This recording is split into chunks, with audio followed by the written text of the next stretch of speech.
Morning बच्चों। आज हम लोग उसी पॉलिनेशन वाले टॉपिक को ही आगे बढ़ा रहे हैं और फिर हम देखेंगे फर्टिलाइजेशन के बाद क्या क्या इवेंट होते हैं। फर्टिलाइजेशन जब हो जाता है तो फिर क्या क्या इवेंट होते हैं वो हम आज के क्लास में देखने वाले हैं। ठीक है, देखिए इंटोमोफिली का मतलब होता है पॉलिनेशन बाय बीज। ए बायोटिक एजेंसी के थ्रू जो पॉलिनेशन हो रहा था वो हम पिछले क्लास में देख लिए थे। आज के क्लास में हम देखने वाले हैं पॉलिनेशन अगर बायोटिक एजेंट से हो तो फिर क्या क्या प्रॉपर्टीज होने चाहिए फ्लावर्स के अंदर।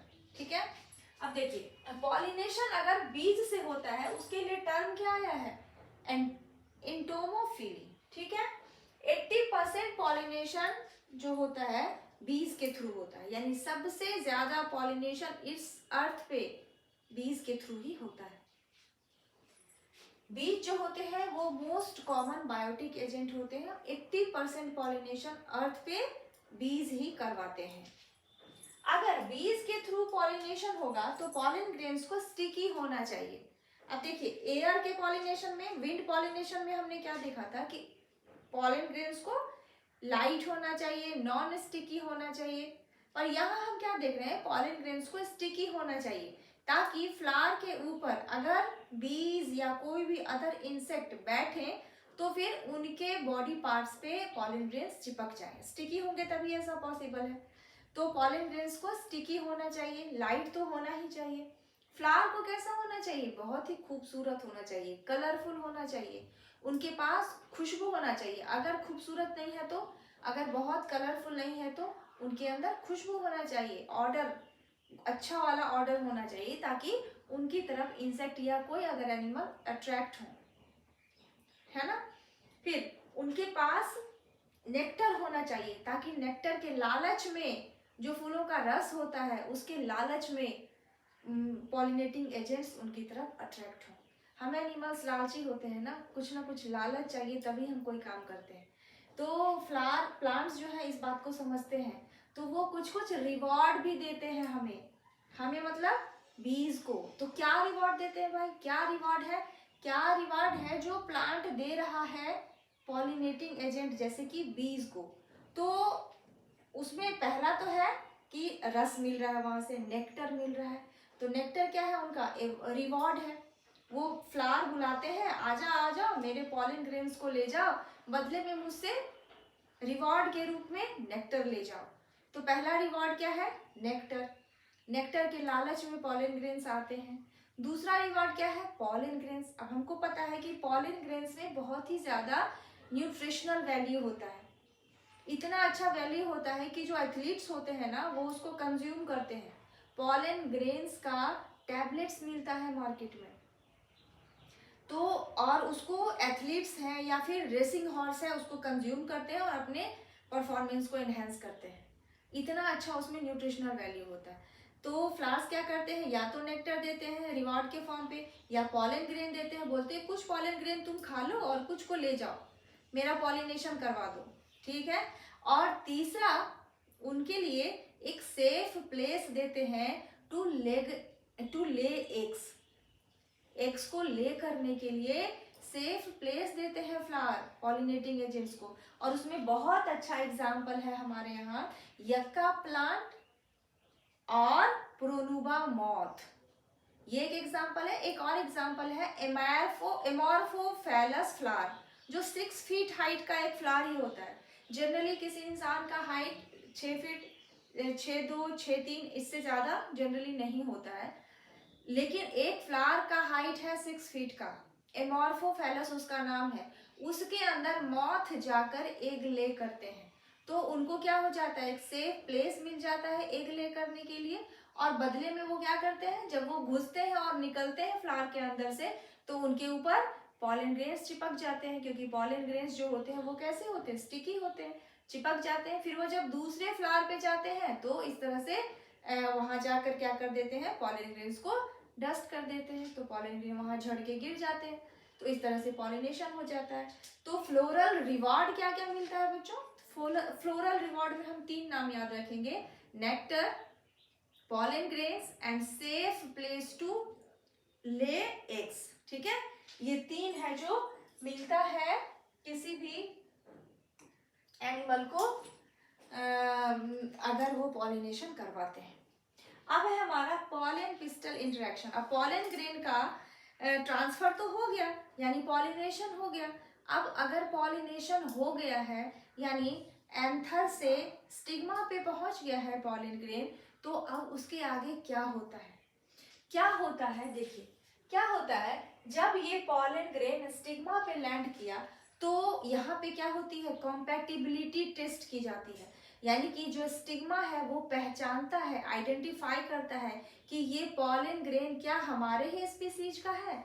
अगर सेम स्पीसीज के पॉलन ग्रेन स्टिग्मा पे लैंड करते हैं तब तो ये पॉलन ट्यूब का जर्मिनेशन होता है, वरना पॉलन ट्यूब का जर्मिनेशन नहीं होता है अगर सेम स्पीसीज का है। तो कॉम्पैटिबिलिटी टेस्ट हुआ। कैसे कॉम्पैटिबिलिटी टेस्ट होता है कि स्टिग्मा के पास भी कुछ केमिकल्स होते हैं, पॉलन ग्रेन्स के पास भी कुछ केमिकल्स होते हैं, उनमें इंटरेक्शन होता है और फिर पता चलता है कि हाँ सेम स्पीसीज का पॉलन ग्रेन है, तो फिर वो पॉलन ट्यूब को जर्मिनेट करने देते हैं। पॉलन ट्यूब का जर्मिनेशन कैसे होता है? वो स्टिग्मा से शुगर सिरप वाटर को एब्जॉर्ब करते हैं, फिर स्पेल करते हैं और पॉलन ट्यूब का जर्मिनेशन होता है। ठीक है, फिर क्या होता है कि हम पढ़े हुए पॉलन ग्रेन के बारे में। पॉलन ग्रेन में 60% एंजियोस्पर्म में 2 सेल वाले पॉलन ग्रेन का पॉलिनेशन होता है। तो जो 2 सेल थे उनके अंदर, उसमें एक था वेजिटेटिव सेल, दूसरा था जेनरेटिव सेल। तो जेनरेटिव सेल में एक बार माइटोसिस हुआ और बन गया हमारे 2 मेल गैमीट्स। और अगर पॉलन ग्रेन कॉम्पैटिबल है, यानी सेम स्पीसीज है, जिस स्टिग्मा पे लैंड किया है उसी स्पीसीज का पॉलन ग्रेन है, यानी अगर रोज का स्टिग्मा है तो रोज का ही पॉलन ग्रेन है, तो फिर वो क्या करेंगे, पॉलन ट्यूब बनाएंगे। और पॉलन ट्यूब को बनाने में कौन हेल्प करता है? वेजिटेटिव सेल और इंटाइन का लेयर। पढ़े हुए हम, इंटाइन और एक्साइन आउटर लेयर होता है पॉलन ग्रेन्स का। एक्साइन आउटर मोस्ट है, इंटाइन उसके बाद का लेयर है जो प्रोटेक्शन प्रोवाइड करता है पॉलन ग्रेन्स को। तो पॉलन ट्यूब का देखिए यहाँ पे क्या हो गया, जर्मिनेशन हुआ। अब ये 2 मेल गैमीट्स है और पॉलन ट्यूब को लीड कौन कर रहा है? Nucleus of vegetative cell. यहाँ ये स्ट्रक्चर हम लोग पहले पिछले क्लास में ही देख चुके हैं। ये प्लेसेंटा है, ये फ्यूनिकल है, ये हमारा ओव्यूल है और फिर ये 2 सिनर्जिड्स हैं, ये एग है, ये 2 पोलर न्यूक्लियाई है और ये 3 एंटीपोडल सेल्स हैं। ये सब हम पढ़ चुके हैं। अब क्या हो रहा है, यहाँ देखिए नेक्स्ट डायग्राम में, देखिए क्या हो रहा है। नेक्स्ट डायग्राम में क्या हो रहा है, ये पॉलन ट्यूब का इलॉन्गेशन हो रहा है। वो स्टिग्मा को भेद कर, स्टाइल को भेद कर पहुंच रहे हैं कहाँ पे? माइक्रोपाइल की तरफ, क्योंकि हमको पता है कि माइक्रोपाइल की तरफ ही एग है। पर उनको कैसे पता चलता है कि हमारा डायरेक्शन इधर होना चाहिए? पॉलन ट्यूब का जर्मिनेशन इसी डायरेक्शन में क्यों हो पाता है, कैसे हो पाता है? वो कैसे समझ जाते हैं कि एग इसी डायरेक्शन में प्रेजेंट है? तो देखिए यहाँ ये जो 2 सिनर्जिड सेल है, 2 सिनर्जिड सेल है, उनमें से उनके पास होता है फिलीफॉर्म एपरेटस। क्या होता है बच्चों? Filiform apparatus. और फिलीफॉर्म एपरेटस के थ्रू वो कुछ केमिकल्स का रिलीज करते हैं।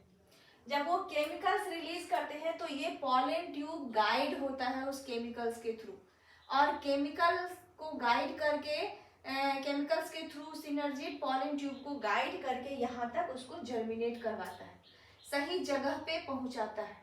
तो पॉलन ट्यूब को कौन गाइड कर रहा है? पॉलन ट्यूब को सिनर्जिड्स के द्वारा रिलीज किए हुए केमिकल्स गाइड कर रहे हैं। ठीक, अब पॉलन ट्यूब पहुंच गया माइक्रोपाइल के पास। माइक्रोपाइल के पास पहुंचा। अभी पॉलन ट्यूब में क्या क्या है, कौन कौन से कंपोनेंट प्रेजेंट है? 2 मेल गैमीट है और एक न्यूक्लियस है वेजिटेटिव सेल का। अब वेजिटेटिव सेल के न्यूक्लियस का काम खत्म हो गया, इन दोनों मेल गैमीट्स को जहां पहुंचना था वहां पहुंच गए। तो अब क्या होगा? अब पॉलन ये ट्यूब सेल के न्यूक्लियस का डिजेनरेशन हो जाएगा, वो डिजेनरेट कर जाएंगे, उनका काम खत्म हो गया है। फिर क्या होगा? 2 मेल गैमीट्स है पर फीमेल गैमीट तो एक ही है ना, एग तो एक ही है। तो पहला मेल गैमीट का फर्टिलाइजेशन होगा किसके साथ? एग के साथ, है ना। तो अब नेक्स्ट में देखिए क्या हो रहा है, यहाँ देखिए क्या हो रहा है, यहाँ देखिए क्या हो रहा है कि एक मेल गैमीट और एग में क्या हुआ, सिनगैमी हुआ। एग और मेल गैमीट के फ्यूजन के लिए टर्म दिया गया है सिनगैमी, और उसका रिजल्ट क्या बन रहा है, जाइगोट बन रहा है। ठीक है, अब देखिए मेल गैमीट भी हैप्लॉइड था, एग भी हैप्लॉइड है जो फीमेल गैमीट है, तो हैप्लॉइड मिलकर ये जो जाइगोट बना है ये कैसा है, डिप्लॉइड है। ठीक है, अब देखिए इसको हम लोग क्या बोलते हैं, एक मेल गैमीट और एग के सिनगैमी को फ्यूजन को हम क्या बोल देते हैं, सॉरी, एक मेल गैमीट और एग के फ्यूजन को सिनगैमी बोल देते हैं, और उसका रिजल्ट हमको जाइगोट के फॉर्म में मिलता है। वही दूसरा मेल गैमीट है, क्योंकि मेल गैमीट तो दो है ना बच्चों, जेनरेटिव सेल में एक बार माइटोसिस हुआ था तो दो मेल गैमीट बने थे, तो दो मेल गैमीट में एक मेल गैमीट का फ्यूजन हो गया एग के साथ, और दूसरा मेल गैमीट का फ्यूजन हो जाता है ये जो पोलर न्यूक्लियाई हैं उनके साथ। पोलर न्यूक्लियाई बोलो या सेंट्रल सेल बोलो, उनसे इनका फ्यूजन हो जाता है। तो वहां पे दो न्यूक्लियस है ना, N+N, और बाद में ये फ्यूज हो जाते हैं तो क्या हो जाता है 2N, और 2N यानी कि ये जो पोलर न्यूक्लियाई है ये कैसे है, N+N है, यानी कि 2N है, और एक मेल गैमीट N हो गया। तो यहाँ पे देखिए 2N+1 यानी 3N, तीन फ्यूजन हो रहा है, इसीलिए इसको हम क्या बोलते हैं, ट्रिपल फ्यूजन बोलते हैं। और ट्रिपल फ्यूजन के रिजल्ट में क्या बनता है, प्राइमरी एंडोस्पर्मिक न्यूक्लियस बनता है, और फिर फाइनली ये प्राइमरी एंडोस्पर्मिक सेल बन जाता है, यानी एंडोस्पर्म बनता है। और एंडोस्पर्म का क्या काम है, ये जो जाइगोट फ्यूचर में एम्ब्रियो बनने वाला है, इस एम्ब्रियो के लिए फूड प्रोवाइड करता है, न्यूट्रिशन प्रोवाइड करता है। तो बच्चों फिर से ये कहानी सुन लेते हैं, दो मेल गैमीट्स आ रहे हैं पॉलन ट्यूब के थ्रू, पॉलन ट्यूब को लीड कौन कर रहा है, वेजिटेटिव सेल का न्यूक्लियस, पॉलन ट्यूब जर्मिनेट कौन कर रहा है, vegetative cell, and in time pollen tube को गाइड कौन कर रहा है, सिनर्जिड्स के थ्रू रिलीज केमिकल। फिर पॉलन ट्यूब पहुंचते हैं माइक्रोपाइल की तरफ, यहाँ माइक्रोपाइल तक पॉलन ट्यूब पहुंच जाते हैं, और माइक्रोपाइल तक जब पहुंच जाते हैं तो फिर देखिए क्या होता है, जब ये यहाँ पहुंच जाते हैं फिर फर्टिलाइजेशन हो रहा है। एक फर्टिलाइजेशन में एक मेल गैमीट और एग मिलकर जाइगोट बना रहे हैं, दूसरी बार फर्टिलाइजेशन हो रहा है, एक मेल गैमीट और दो पोलर न्यूक्लियाई फ्यूज कर रहे हैं, दो बार फर्टिलाइजेशन हो रहा है यहाँ पे, इसीलिए हम इसको बोलते हैं डबल फर्टिलाइजेशन। ट्रिपल फ्यूजन का मतलब है दो polar nuclei plus one male gamete, हो गया ट्रिपल फ्यूजन। सिनगैमी का मतलब है वन मेल गैमीट प्लस में वन फीमेल गैमीट और जाइगोट का फॉर्मेशन। तो यहाँ पे दो बार फर्टिलाइजेशन होता है, इसीलिए हम इसको डबल फर्टिलाइजेशन भी बोलते हैं। तो एंजियोस्पर्म का कैरेक्टरिस्टिक फीचर होता है triple fusion and double fertilization. और यहाँ पे जो एंडोस्पर्म बन रहा है वो किससे बन रहा है, दो पोलर न्यूक्लियाई या सेंट्रल सेल बोल देंगे, और प्लस में एक मेल गैमीट, ये मिलकर बना रहे हैं 3N वाले एंडोस्पर्म। तो ये क्वेश्चन भी पूछ सकता है कि endosperm ploidy of endosperm of angiosperm, यानी एंजियोस्पर्म के एंडोस्पर्म का प्लॉइडी क्या है, तो वो ट्रिप्लॉइड है। 2N तो ये था सेंट्रल सेल का या पोलर न्यूक्लियाई का, और एक मेल गैमीट, तो 3N, तो 3N वाले एंडोस्पर्म होते हैं। ठीक, और उनका फंक्शन क्या है, वो न्यूट्रिशन प्रोवाइड करते हैं डेवलपिंग एम्ब्रियो का, ये जो जाइगोट फ्यूचर में एम्ब्रियो बनने वाला है उसको वो न्यूट्रिशन प्रोवाइड करते हैं। तो इस तरह से फर्टिलाइजेशन होता है, और इसी तरह से इसके आगे फिर हम देखेंगे कि पोस्ट फर्टिलाइजेशन इवेंट में क्या क्या इवेंट होता है, क्या क्या बातें होती हैं, क्या क्या चीज़ हो रहे हैं, वो हम देखेंगे अगले क्लास में। और इसी तरह से हमारे वीडियो को देखते रहिए, और हमारे चैनल को सब्सक्राइब करिए, और